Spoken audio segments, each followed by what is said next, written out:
So, you're all welcome, ladies and gentlemen, to another very special edition of our conversation today. And I'm seeing already Leo, and he says, I'm still waiting. Yes, Leo, you're welcome. And we are starting live now. So, thank you for waiting. We had to begin, and we are beginning just on time at 7 p.m. The last conversation we had with a very dynamic guest, and his name Abdul Rahim Diallo, a policy maker, and he gave us some very educative lessons. Abdul, if you are watching us, you're welcome. I want to appreciate that you were here last time, and of course, we can't go further without appreciating all the participants of the last session. We can't call all by name, but I know that Irene was watching. I know that Elizabeth was there, and Cornelia was also there. Maria Kaina was there. And next week, we are going to be having Maria Kaina on our conversation. Today, we are having a very, very challenging conversation. Um, Elvis Love is watching from Bonn. Elvis, you're welcome. So let me go back to the structure of racism, and I want to use the words of Abdul Rahim Diallo, who said that it has four fields and four sectors. And the very first one was on the ideology of racism, and Diallo explained exactly where the ideology of race came from. And we want to say that when God created human beings, there was never a race issue. It was only one race, and that was the human race. But when the white supremacy, when the white Europeans went to the African continent, of course, they created the supremacy, the ideology, so as to be able to impose the white supremacy. Of course, we see that the white supremacy is being structurized, and we can see that in diverse structures as well as in the languages. We can see that in the languages, when they came, they imposed their languages, their culture, and of course, their lifestyle. And of course, when we adopt these lifestyles, it goes very deep into the internalization of the system. And that brings us today to our conversation, the effects of racism on our personal growth. I welcome on board, we have a very dynamic lady today. I want to assure you that all the people we are having on board are experts in their different fields. And so you be very sure that we're going to have an interactive conversation and, of course, professional conversation with the intention that we're going to transform our lives and become exactly what we want to become. I'm seeing Sila, you're welcome. I'm happy to have you again today. And Elvis, you're welcome. I'm seeing you all. Thank you for taking your time. Thank you for devoting your time for such a difficult conversation. And I want to applaud you to take part. Let it be interactive. Whatever you're watching, let us know. And today, your host is Vera Sampon, and with our wonderful guest, our expert, Helen Batemona Abeke. Batemona Abeke is a diversity and empowerment trainer. She is psychotrauma consultant, a social worker, systematic family helper, and of course, the most important part of it is the fact that she is an activist against racism and discrimination. I want to welcome our guest speaker today. Helen, you're welcome, and I'm very happy that you took our time to have this very, very hard conversation with us. You're welcome, Helen. Thank you. Thank you very much, Mrs. Sompon. I'm very glad, I'm very happy that I can be your guest as an expert in this round of different topics today. Thank you very much. And to the viewers, you are very much welcome. And I'm just welcoming you. And I believe that we are going to have a wonderful session for the next 1 hour. Thank you very much. I'm very sure too, and I'm welcoming Elvis Kamzela. He's watching from Yaoundé. Thank you, Elvis Kamzela. I want to also welcome, of course, Sila, and I want to welcome Elvis Love, who is watching from Bonn. I want to welcome, of course, Leo, who is still waiting. But Leo, we have begun, and I'm hoping that you are online with us. This is your space. It is a space whereby we want to inspire one another, we want to encourage one another, and we want to transform so that we can become the agents of change that we desire to be. So, Miss Batemona Abeke, tell us a little bit about yourself. Thank you very much. Like I've been introduced, Batemona Abeke is my name. Is my name. Sorry, I hope I will not be mixing in German. I live in Cologne for more than 20 years now. I'm professionally a social worker, a diversity trainer, as systemic family therapist, and I am also a trauma consultant. I've been working for different organizations for the last 18 years. And I worked with the Diaconie, the Counseling Center Diaconie, and I was in the Migration Department. And since 2015, I'm working as self-employed, and I have an organization that I formed called Pamoja Africa, and I'm working as a consultant and consulting for the government, different governments, the government of Cologne, Dusseldorf, everywhere in Germany. I am a trainer at Richter Academy. I don't know what it's called in English. Yeah, it's Richter Academy. I am having always talks. I'm training on intercultural competence and also about empowerment, empowering people that have been affected by trauma, people that have been affected by racism, and also in the education sector, in schools, in kindergarten, in different ways. And I have a passion working with women, and this is what I do here in Cologne and in different cities around the world. Thank I you. mean, amazing what you're carrying on your head. Now, Yeah. one woman carrying all that, and we are not forgetting that you're married, you're a minister of the gospel, and you have also wonderful children. All that you're doing on your own. Watching Esther is watching us also from Mülheim. And Esther, you're welcome today. We want to proceed with our conversation. Um, but tell me, Miss Batemona, um, the story about racism did not begin today. How come we are talking about it too much of recent? I mean, you have been working on racism for more than 10 years now, just like myself. I am a lecturer at the University of Esslingen on the issue of racism, anti-racism, and you too. But why is it that it has become like a trend? Well, there is always a beginning and there is always an end to everything. Racism, as you have said, is not something that has started today. It has been there for some time.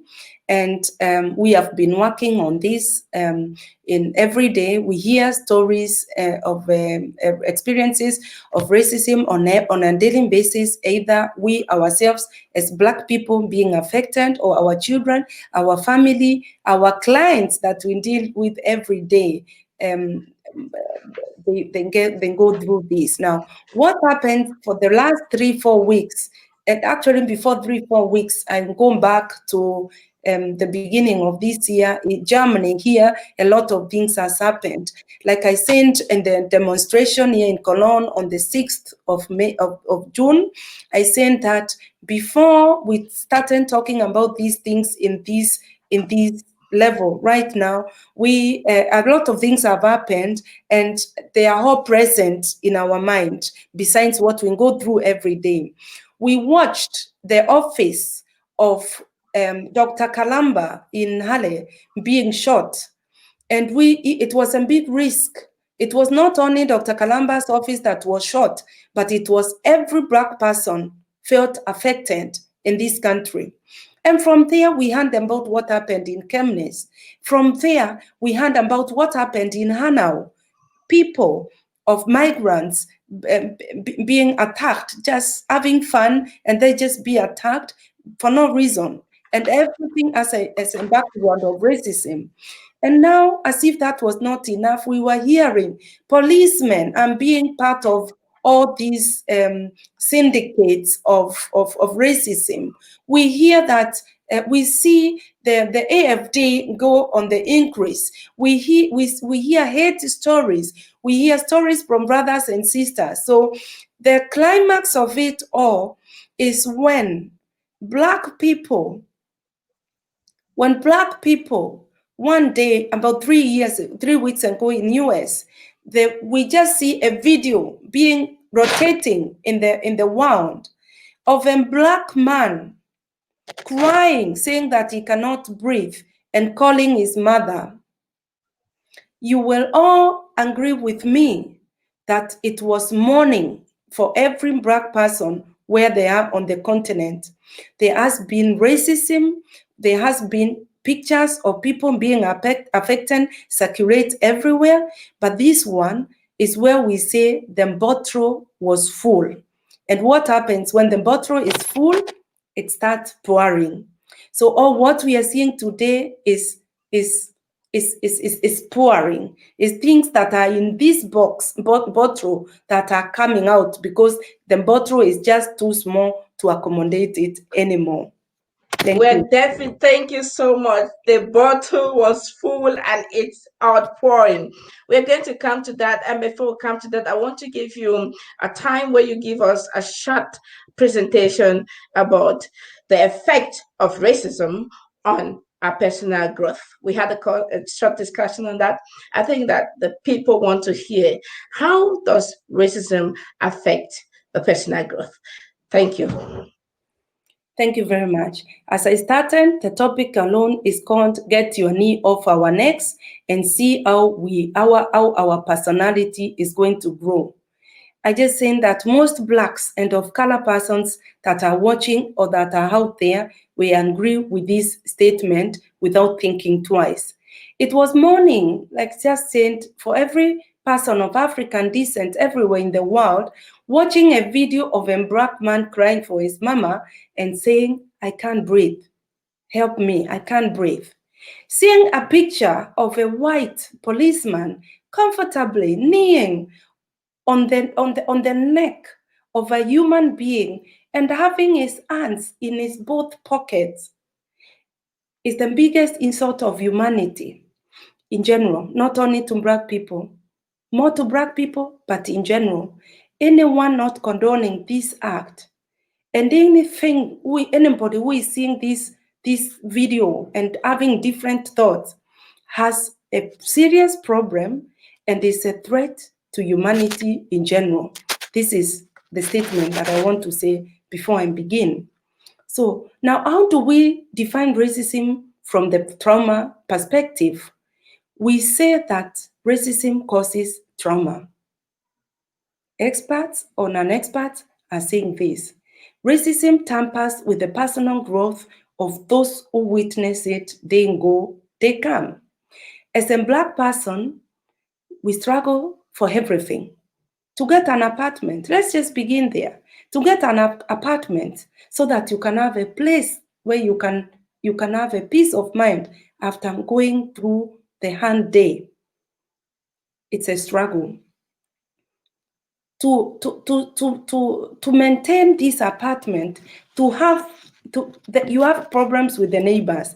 I don't want to generalize everything, but I just want to give a systematic example so that you can follow and try to feel and to reflect on what I'm talking about. You've gotten an apartment after hard struggle, then you have neighbors who have issues accepting you in their neighborhood and always complaining for the very little things about this and that, right? It makes it very difficult.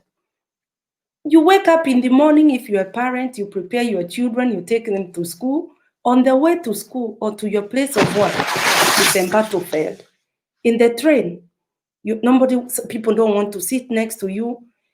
Or when you get controlled, there are issues. You get at the place of work or in school, you continue with this struggle. In the supermarket, it is nothing better.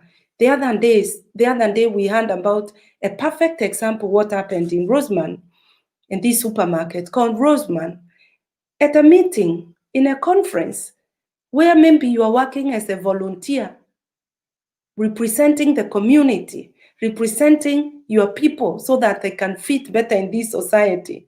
Even in this place, you are still going through racism. You are still meant to feed inferior. You go to get your money in the bank or you have an account at the bank, it's not better. With your colleagues, taking a cup of tea is an issue. Even there you can get it. You say, let me go to Sunday to church or to a mosque. It is not better. This thing called racism is following a black person everywhere. It is not only at a place of work. You are maybe qualified, you go to school, you qualify yourself like any other white person, but still you have to perform extra so that you are not discriminated because of your skin, because of who you are. So it is a struggle. The system alone is a knee. That's what we are saying. It's a knee on a black person or a person of black descent. So racism is about a belief that a particular group of people are more inferior or superior than others. It's about white privileges. It's about white supremacy. Among these groups that I'm talking about, there is a classification of persons, of course, that the white people have created and implemented a racist system that affects everyone. Why I say it affects everyone, it affects those that are being downlooked, or it affects those that are being meant to be superior. So it affects both people, of course, differently. The impact of white supremacy to the white folks and to the blacks, to the black people causes this inferiority labeling. It is a label. You are told you are inferior. You are not inferior, but you are meant to be inferior and to feel inferior. And this, of course, when it is continuous every now and then, it tampers with your identity. You tend to have this feeling of you are inferior, what everyone is saying every day. You know, with a child, if you keep on telling a child you are good for nothing, you cannot make it, the other one is better than, every day, it enters here. And this is how some of us are being affected. So it really takes grace to stand up, to be empowered, to say, I want to empower myself. I refuse to be defined by people who are privileged. I know who I am, and I want to follow this course. It takes grace. And if you are viewing me today, I want you to appreciate every person of black descent who gets courage to stand up in a multitude and call racism racism. That person is empowered. That person has done a lot. So now let's go down to the personal growth. And before we go to the personal growth, I want to give you examples of how these needs, which is the system more or less, is tampering with the personal growth of people of black descent. I want to say, I don't want to really generalize. I say there are some that do it intentionally, and there are some that do it unconsciously. So we have to give them benefit of doubt. Most of the slogans we have seen in demonstrations are saying silence is also violence. So it's not enough anymore to say that I don't know what is racism. I didn't know that what I was doing is racism. You have a duty today. I'm calling on each and everyone to say that if you claim you don't know that this is racism, then you are ignorance. You have a responsibility to get involved. Go to seminars. Talk to those that are claiming that that is racism. Talk to your relatives. Talk to your colleagues. Call experts and let them tell of course, black people, because who else is going to define racism better than the people that are being affected? We don't need to go round a circle. We say there is racism in Germany. The white people says there is no racism in Germany. So where are we going to end to? So we have to we have to find out a way how we can address this issue. Now we said, what are these needs that are on us? The examples that I'm going to give are some of the things that I've gone through as a black woman, as a black mother of boys in this society, as a black social worker, as a black diversity trainer who goes to white institutions to teach, to train. These are my examples. As a black social worker who is doing counseling in this country and hearing this from every client that works in my office every day. Denying privileges to a black person, privileges that are entitled to this person, not favors, but privileges, basic privileges, excluding them from the resources, denying them from having jobs that they desire, they deserve, denying their children from going to the classes that they are supposed to be, denying them jobs, giving them underpaid jobs despite their qualification, denying them kindergarten place because they don't speak German language, because they don't belong to a denomination that this kindergarten is oriented. This is denying them access to therapy when they need it. The language barrier, they cannot breathe. This is the need we are talking about in this system. Being criminalized, because of denial of all these things I've talked about, you end up being poor. So being poor and being black makes it very difficult for you, and you end up being criminalized. You understand? So black people are not lazy. They are hardworking. They just need to be given this chance. They need to be given this job. They need to be involved. They cannot breathe because the system, the knee of the system is on them. And those in this system, that's what we call structural racism. They are putting their hands in the pocket. When they make noise, they just release something small and they'll be quiet, but the job goes on. Viewers, I think this trend has to change. Things have to be different this time. And I want to tell you that people are never born racist. Small children are not racist. It is the education, it is the parents, it is the books that they are reading that makes them start feeling that the others are more important from the other. In kindergarten, they play together. They don't care who is who. They are friends. And I hope that we can, with such talks, tackle this sickness that we are calling intentional racism. It is a sickness that is wanted. So this is what I would want to talk about. Now, do I have 2 more minutes? Yes, you have. Go on. Yes, thank you very much. Now, when you give people no chance to develop themselves in the society, when you make these people stay idle, they want to work. And if you keep on telling them that you are not better, the other one is better. Sometimes it's easy to deal with direct racism. Like everyone knows, every Black person, whenever you see the sign of AFD, this is your enemy. You are very careful. You understand? You are very careful because these people, they don't want you.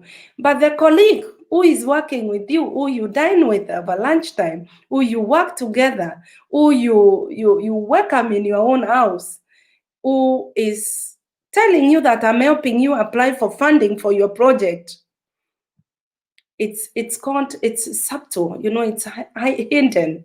This is really what is knocking people down. And this is what really tampers with the personal growth, because sometimes you don't want even to say that you are messing me because the person has claimed to be close or is a colleague. So you are afraid if I say that you are treating me in a racist way. You are afraid of losing your job. You are afraid of being told you are sensitive. And so you are going to keep quiet. You'll be swallowing these mistreatments. You'll be humbling yourself. You'll be struggling yourself to overperform. If you are a doctor, you have to work more than you are not other doctors, other white doctors. If you are in school, you have to perform more. It's really sad, and this is really true. It's really sad that Black people, Black and of color people have to struggle to lead a normal life. It's a pity. It's very sad that parents have to watch what their children are going through in school. The teachers that you've entrusted your children with, it's very sad to know that your child is not well taken. Alone the thought that is my child, what is my child going to go through in school today? You see your child coming with wrinkles, a small smiling baby boy, but will come down with wrinkles because of what he or she has gone through school. It's really very, very painful and very sad. Thank you very much. Thank you so very much, Miss Batemona Abeke. We have a lot of questions from the listeners and the viewers. We want to appreciate everyone who is online now. Again, for those who came, who are watching after, we thank you that you came. Before we get to the questions of the viewers, I had some few questions, but I think we go for the questions of the viewers because some of them have a lot of interesting questions. Elvis is asking the question, um, you who you who have succeeded in Europe, how are you looked at by the white and who are living in precarious situations? No? How are we being looked by the white? Would you want to say something on that? Thank you. Thank you very much, Elvis, for this question. In fact, the the whites who are living in precarious situations, they direct maybe their misery or their lack of success or lack of whatever has made them to be in this precarious situation is directed at Black people. A perfect example is about the hatred that is accompanied by to refugees, the things that are associated with refugees.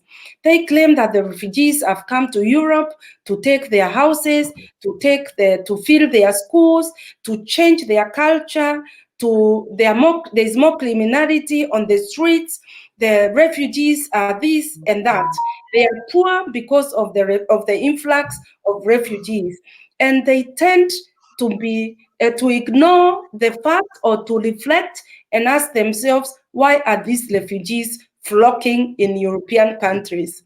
What has happened to their countries so that they risk this journey through the sea, sometimes swimming on boats that they know they may not even reach their destination, but they still take this risk. I would want to tell every viewer today, when you see a person of African descent or of color, and you start having all these questions, try to reflect, what could be the contribution of my country in establishing this country where these people are coming from?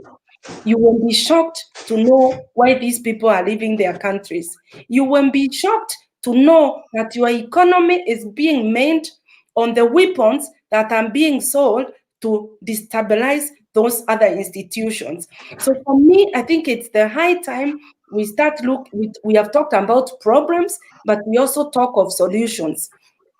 One And Yes, one solution won't be like to have a round table with the experts, with the people that are affected. Because among these people that are facing racism, we have a lot of professionals to give ideas how we can tackle this problem of racism. To have a round table to to give the oppressors and to give the oppressed people a chance to say what they go through and how they think this can be turned up, because some governments are saying they don't know how to fight racism. So give us a chance, place us in those offices, involve us in the decision-making institutions, and you'll be shocked how we are going to come up with solutions. Because I say, he who feels it knows how to come out of it. Thank he you. who feels it knows how to come out of it. Thank Yes. you so much. And Sila is having a contribution. Sila says we all have to join to make the change. It all starts from me. We have to empower our children by enabling them access to unbiased history, because that's where it all began. What do you say about the history and personal development? Very well. I agree with you, Sila. Yeah, or you have said that it takes. We need to join together, those that are affected and the oppressors. We sometimes we have to work with the oppressors to get solutions. Because when you meet with the oppressors and you let them know what is going on, they will reflect. They have blunt, they will reflect. They may live in denial, denying that it's not happening, but one day we are going to get there. So for me, I view it as empowerment to those that are facing racism every day, by involving them in these solution finding methods. Thank you. Historically, Black people have been neglected. They have not been involved in such things. I mean, historically, we are talking of colonialism. We are talking of slave trade. Of slave trade. Historically, they were not involved. They were just trained and done like objects, Yeah. So I think that, to confirm what Sila is saying, I agree with Sila, because if we do not understand our history, where we come from, where all this began, then we are not going to have a long lasting and sustainable solution. So it is important that we have know the history, and it's really important that we teach the children the unbiased history. And Yes. that's why we have to have our own narratives and not let the people narrate for us. The reason why I asked you to introduce yourself, because I think that when you introduce yourself, then you give yourself the value you deserve.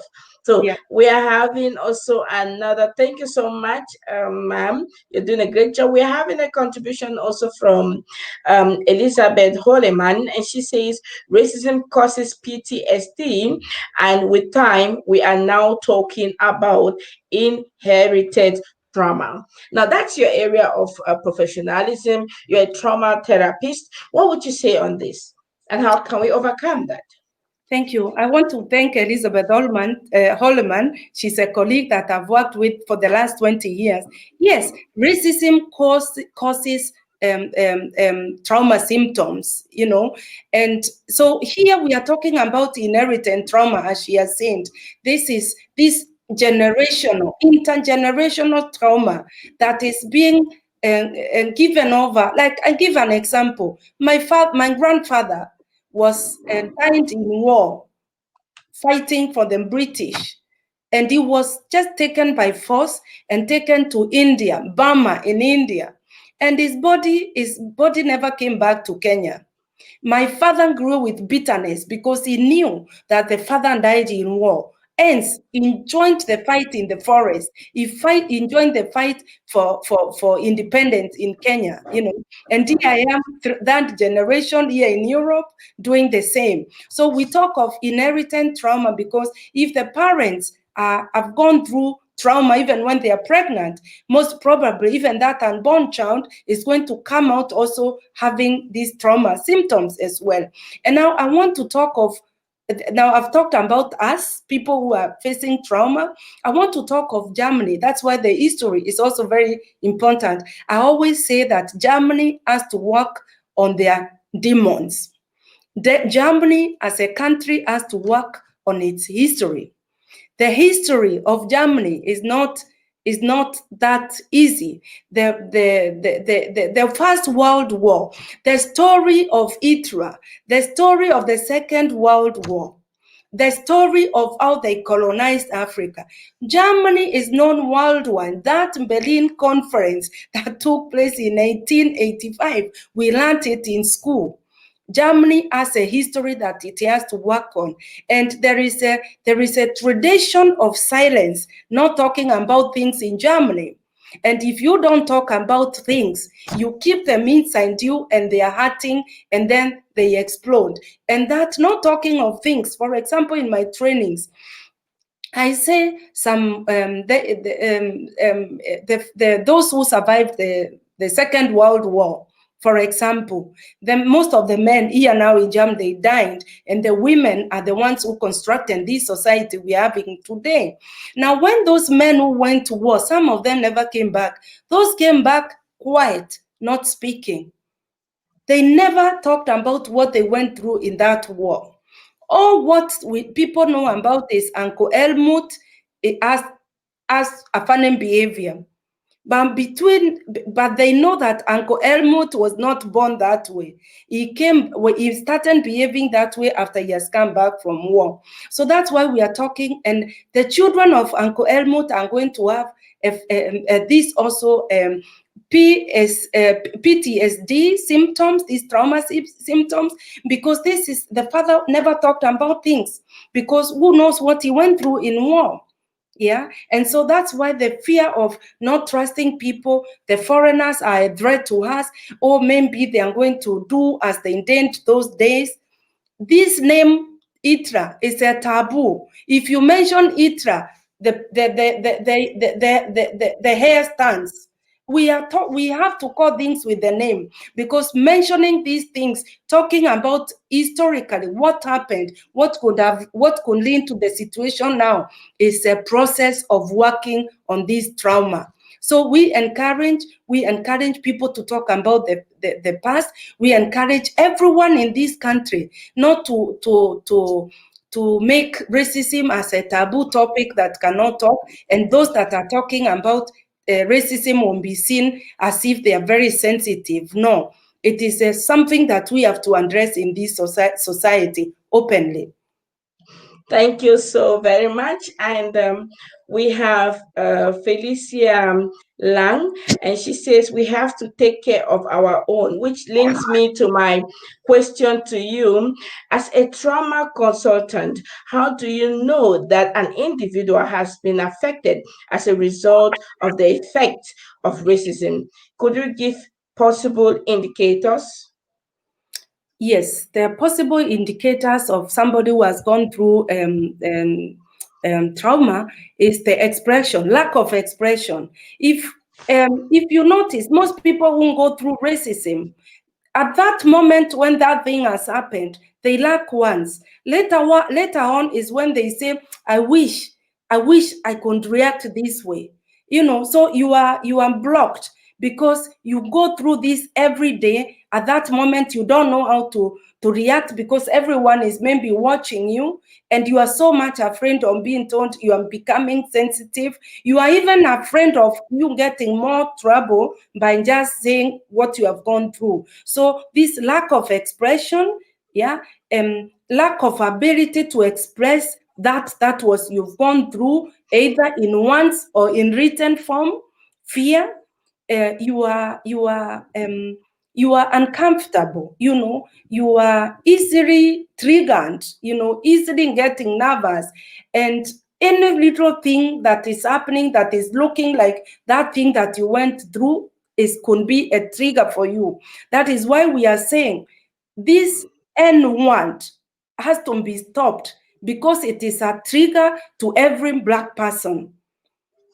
This N word has to be stopped, has to come out of circulation in this country, because by it being mentioned, it triggers what these people go through every day, historically, till today. Then we also have another examples of trauma is your body shows these symptoms. Maybe you are tired, I don't know, Übelkeit. What is Übelkeit? Nauseatic. You are anesthetic, you feel, under pressure. Some go into depression. This distress, this mental distress is also a sign of trauma. Some go to an extent of dissociating themselves. For example, you are in a meeting and you are attending a conference and people are repeating these things that have made you go through, that you have gone through in the past, can make you disassociate. Like, you are fixed, you are looking at one place, you are physically there, but if you, through your eyes, people can see that you are not there. You are having dreams at night. Every little thing, you are alert, you are vigilant. This is a sign of trauma. And that's why we say we need to work on this. We have to work on a lot of self-care. That I've mentioned these things is also not very nice to those that go through. But the good thing is, we are also talking about empowerment. We are talking about safe spaces. We are talking about self-care, taking care of yourself. Either spiritually, there is that spiritual self-care that you take care of yourself, meditating, doing sports, doing things that will make you feel good.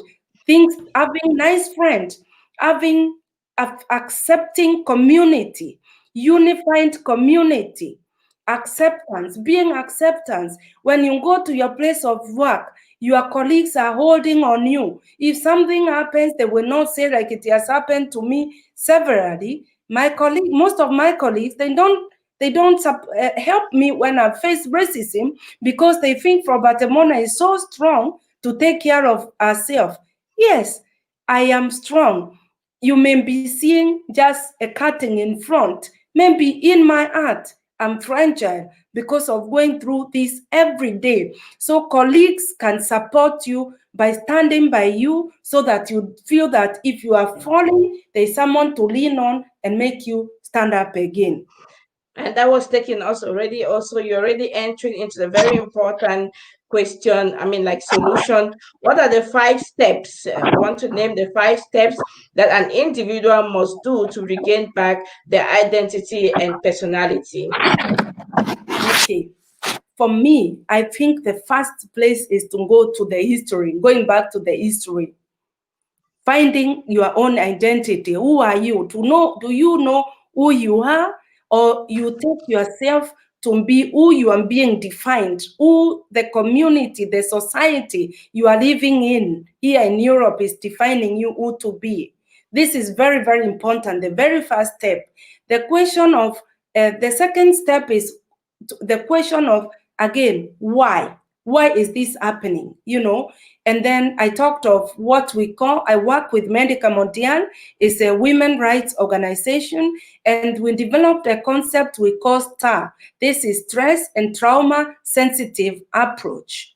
And this stress and trauma sensitive approach from Medica Mondial talks about security. Security, the people who have gone through trauma, for them to regain their identity and personality again, they need security. Security in terms of no shooting, no knee on your neck, security in terms of finances, security in terms of job, security in terms of I'm going and my children are going to school and they will come back safe, telling stories that are normal to be told by children, but not to say, hey, Mola did this and this. This is not security. Another thing is acceptance, having an accepting society or community. If the whole society is not doing it, the community to hold together. This is now the Black community to tighten up so that there is no aggressor who is going to pave way in to break them. The rule that is practiced by colonialists those days was divide and rule. So you divide Black people, and while you've caused that confusion, you come and profit from them, in our countries and also here.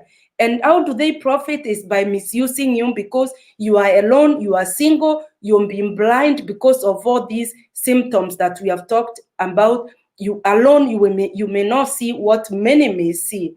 Another one is to remain connected to those people with positive vibes. This is very, very important.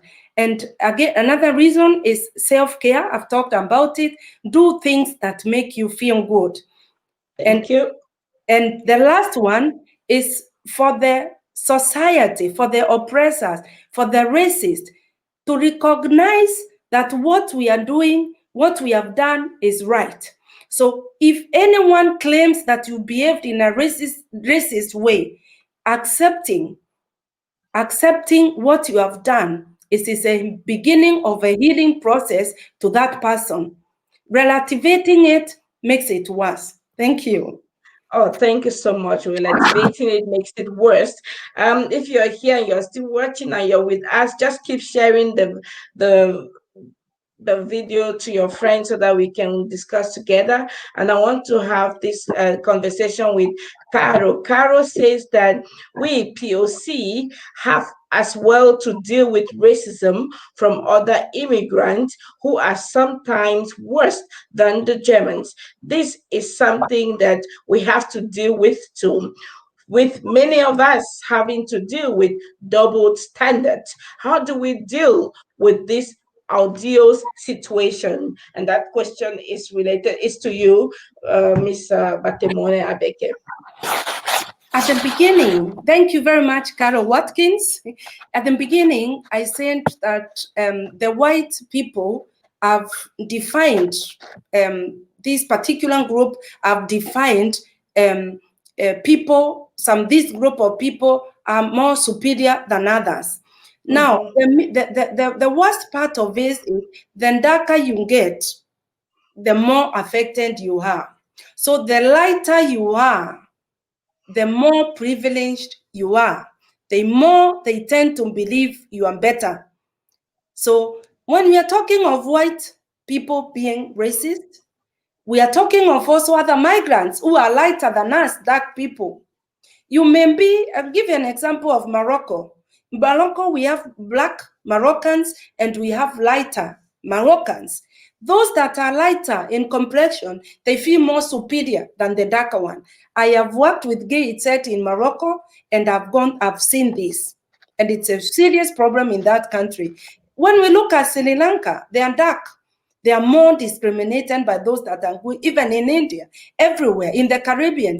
It is, even here in Germany, we are having POC that are more lighter than the others. There is that element of them feeling more superior than a black person. So we need to address this point also. We shouldn't be blind. Yes, When we are talking and okay. fighting racism, we should be addressing these points, that some animals feel more important than others. This is a saying that is very, very, very important to say, that a black person is watching, and black person is not only watching the white person alone, and black person is watching the Turkish people, is watching even our fellow other people of color that are more lighter in complexion than us. There is that element of feeling superior, and we need to kill it. Thank you. So it goes back to the fact that what Mandela said. Mandela said that oppressor can be white and it could be black. So, and Mandela said that we have to, both the oppressors and the oppressed need liberty. What can you say to that? Both the oppressors and the oppressed need liberty. How? Yeah, very well. I need to say, this is why now I'm talking of awareness. We need to create more awareness, even in a oppressor's context. We cannot work without the oppressor alone, because they actually, if that feeling of them feeling superior alone, it is as inferiority complex in it. Anyone who feels superior than the others is so weak. This person is so weak, this person feels insecure, this person needs to be strengthened. In fact, this is the one who needs more empowerment, so that he or she can style up and stop feeling like a victim and being victimized by Black people. Yeah. Mm. It's over. The time always goes very fast, and I'm having a question from Linda, who is watching from Cameroon precisely. And Linda is asking the question: are there some European countries where racism is not part of their culture? Well, Linda, I still have to go to these European countries. What I will say is there is racism in all European countries, but some, because of the colonial history, some countries are more tolerant to than others. Maybe because if it is an excuse, I don't know. There are some countries like in Britain, there is racism in Britain, but you go and you see Black people have access to resources. You go anywhere, you will see a Black policeman, you see a Black, many Black professors at the university, you will see many Black people in the bank. Anywhere you go, you will see Black population is represented. So that is why I feel that there is, but between me and you, we know there is racism in England, but it is the level that we are talking about. In France, it is the same. It is in different countries, but there is no one single country that is not having racism because of this supremacy feeling. Exactly. Felicia Lang says Yes, no. There yes, is no. There's no country. Even Mhm. in South Africa, our own continent, here Okay. too, they are allowing themselves to feel superior. So Mhm. I think it is this insecurity with that white people. For me, it is not superiority, it is a complex that has to be worked on. Mhm. They need to be worked on so that they can regain themselves and treat human beings the way they are supposed to be treated. Mhm. Thank you so much. We are looking at our conversation on the Black perception and Black perceptive because we want to have to empower ourselves, and we want to give, we do not want to give the oppressor the chance again to think that they can divide and rule us. And that's why I'm going to be giving this last question to you. Tell me, ma'am, if you had all it takes to change the situation, what will you do precisely to help an individual develop their personality so as to stand stronger than any form or any effect of racism? The first thing I will do, I will recognize what Black people have gone through. This is the first step that I'm going to. I am going to apologize on behalf of all the community, of all the society as a white person now. Step number two, I'm going to give Black people or people going through racism their space in a space where they will feel secure. They shouldn't have a feeling that in this place I can express myself, I can be myself without the fear of being oppressed by someone. So creating possibilities of safe spaces for Black and people of African descent. Number three, so number first, I said I'm going to recognize what they have gone through. Number two, I'm going to give them the spaces that they require, maybe by financing their projects so that they can heal themselves. Number three, I'm going to give them counselors that look like themselves, because this is going to build them. If they see people working in different offices that look themselves, it's going to build them. And if I talk of people that are looking like themselves, I don't mean you putting Greek people in an office, in the foreign office, and you tell me that there are migrants working there. That's not what I want to see. Black people working in Ausländer. I want to see Black people working in the Stadtverwaltung, and not as clerks, but as people making decisions because of their qualifications. I want as a politician, I will create awareness even in oppressors' context. I will try to sensitize the oppressors what their activities mean to those that are affected, so that they can know, so that those that are hiding under I don't know, it wasn't intentional, they will not have room for this. Thank you. Thank you so much. It means that if you were a politician and you are a black, like I am a black, this is what we are going to do. We are going to empower our community. There's Carter G. Woodson said something. If the Negro in the ghetto must eternally be fed by the hand that pushes him into the ghetto, he will never become strong enough to get out of the ghetto. And I think that it goes to what Sila is trying to say. We all should know where to put our money. We should grow together. So I would want to add also the last statement by saying sometimes the solution to a problem is outside the system. the Outside the solution system to means our problem. people that are outside the system, that are being marginalized, could have a solution to this problem. Thank you. Thank you so much, ma'am. It has been a very interesting conversation. And like usual, I want to appreciate all my guests and all the listeners, wherever you have been listening to. I appreciate Sila. I appreciate Elvis.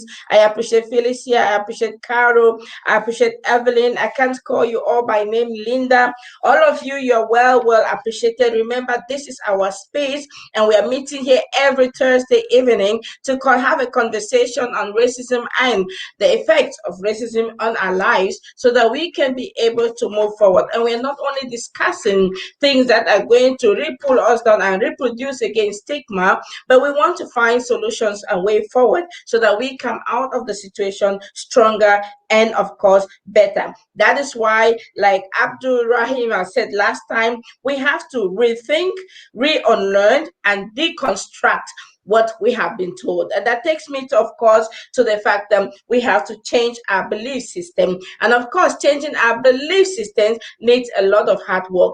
And we're going to do that together. Yes, I agree with you, Sila. We all should put our money where it belongs. And of course, we should grow together, because only together can we overcome this monster of racism. For there is no such thing like race, because God created us all as humans. Next week, we are going to be having another wonderful speaker, our expert, Maria Kaina. She is an excellent lady too, and I'm sure that you don't want to miss next week, same time. Thank you very much, ma'am. Maybe you want to have a last word to your viewers and to the listeners.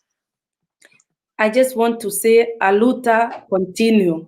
The struggle continues, and this time the tone has changed. We will be calling a spade and not a big spoon. Thank you very much. I like that. This time we're going to continue. So it is not because of the death of George Floyd that we are doing this program. We always wanted to, and now we are in it and we are not turning back. Thank you very much. Thank you, ladies and gentlemen. And we've come to the end of our program. We do not want to misuse your time because we know that time is money. God bless you and see you next time, same time next week. Goodbye. Thank you.